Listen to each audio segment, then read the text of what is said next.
കൊടും കുറ്റവാളി ഗോവിന്ദചാമിക്ക് ജയിലിൽ കിട്ടുന്ന പരിഗണന പോലും വിദ്യാലയത്തിലെ വിദ്യാർത്ഥികൾക്ക് ലഭിക്കുന്നില്ലെന്നും കേരളത്തിൽ വിദ്യാഭ്യാസ മേഖലയും ആരോഗ്യ മേഖലയും തകർന്നു തരിപ്പണമായെന്നും കോൺഗ്രസ് വക്താവ് സന്ദീപ് വാര്യർ. KPSTA പാലക്കാട് റവന്യൂ ജില്ലാ ധർണ ഉദ്ഘാടനം ചെയ്യുകയായിരുന്നു അദ്ദേഹം. പുതിയ മെനു അനുസരിച്ച് ഉച്ചഭക്ഷണ തുക വർദ്ധിപ്പിക്കുക, പുസ്തക വിതരണം കാര്യക്ഷമമാക്കുക, യൂണിഫോം വിതരണം കാര്യക്ഷമമാക്കുക, വിദ്യാഭ്യാസ മേഖലയിലെ സമാന്തര പരിപാടികൾ അവസാനിപ്പിക്കുക തുടങ്ങിയ ആവശ്യങ്ങൾക്കായാണ് ധർണാ സമരം സംഘടിപ്പിച്ചത്. രണ്ട് മേഖലയിൽ ഏറ്റവും അധികം അപമാനിതരായിട്ടുള്ള മലയാളികൾ നിൽക്കുന്നുണ്ടെങ്കിൽ അതൊന്ന് വിദ്യാഭ്യാസ മേഖലയിൽ നമ്മൾ പുറകോട്ട് നടന്നതിനെ തുടർന്നാണ്, മറ്റൊന്ന് ആരോഗ്യ മേഖലയിൽ സംഭവിച്ചിട്ടുള്ള തകർച്ചയെ കുറിച്ചാണ്. ഈ രണ്ട് മേഖലയിലും കേരളം തകർന്നു കഴിഞ്ഞു.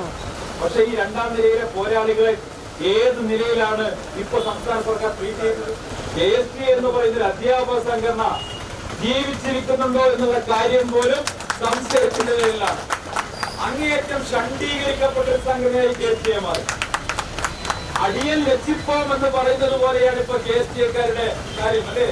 കാരണഭൂതത്തിലെ പുകഴ്ത്തിക്കൊണ്ട് കവിത എഴുതുന്നതിലും കാരണഭൂതത്തെ പുകഴ്ത്തിക്കൊണ്ട് തിരുവാതിര കളിക്കുന്നതിലും മാത്രമായി KSTA ഒരുങ്ങിയിരിക്കുകയാണ്.